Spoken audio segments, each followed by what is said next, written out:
วิดีโออาทิบอกสุภาพหญิงขอโทษเอาบุญกระถินดิที่พี่ บุญกระถินก็นี่นาทีกระถิน นั่งแกกระถิน แกไปตัดเลย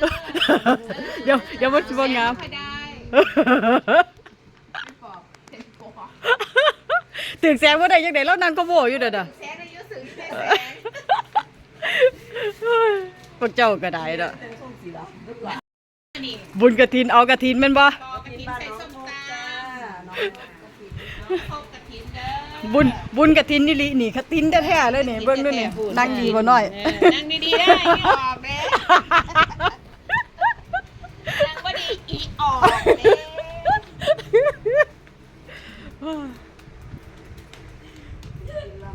มีการน้องพบเด้อมีการน้องพบ พิกัด บ้านสวน บ้านสวนมาเด้อ บ้านสวนน้อง เบิ่ง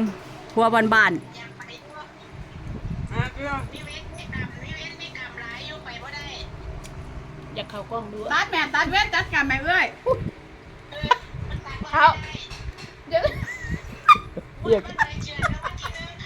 จะได้บางมุงเด้ มันกินบ่ได้มันหยาบ มันก็จะหยาบ